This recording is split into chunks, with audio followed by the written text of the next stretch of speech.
Today I got a call from a Zillow lead. So basically I buy ad space on Zillow and purchase zip codes and get leads that way. So if somebody clicks on a box on Zillow and certain zip codes, it will route that person to me as a buyer's agent. And that is one of the ways that I pick up leads. I love my Zillow leads. I do very well with them. And I've been very successful with this thus far. However, a lot of people do not know that when they click those boxes and they're routed to an agent, they sometimes think that they are being routed to the homeowner or the home seller.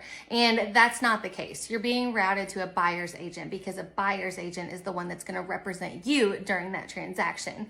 You got to remember that when an agent is selling a property, their best interest lies with that seller. So it is their fiduciary duty to represent them, get them the best possible price for their home. And yes, there is dual agency. It is allowed in Louisville and in Kentucky, and I've done it several times successfully. But a lot of times there are a lot of hiccups. So you don't necessarily always want to use the listing agent to represent you in the purchase of a home. You want a buyer's agent. You want someone that's going to look out for you and negotiate on your behalf. So I'm saying all this because yesterday I got a Zillow call and the lady on the phone was so rude to me. And I was just like, I was trying to educate her and explain the process and like why it's better to work with an agent that is representing you. And literally she was cutting me off at every single chance that she got. And it was so frustrating.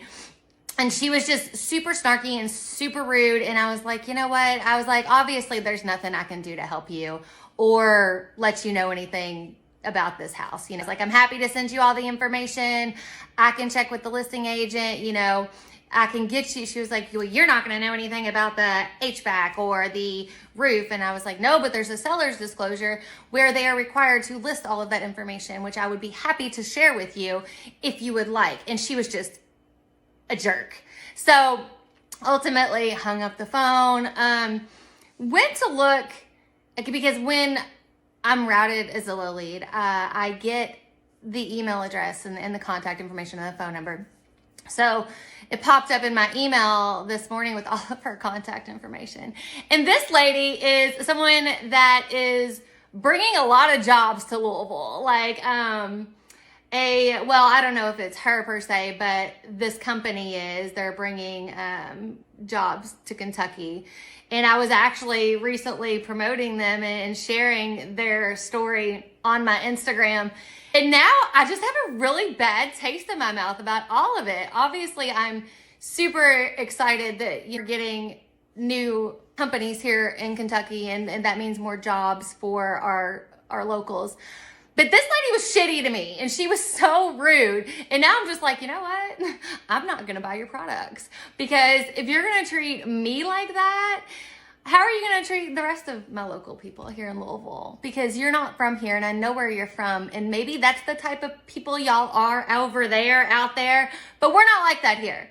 So you should be a little bit nicer, especially to people that are trying to help you. And know that a lot of people share their experiences online to educate other people, and this is one of those times. So I hope everybody takes something from this and just treat people with kindness and be nice if you don't know them, because they're just trying to do their job. And yeah, have a great day, or have the day you deserve.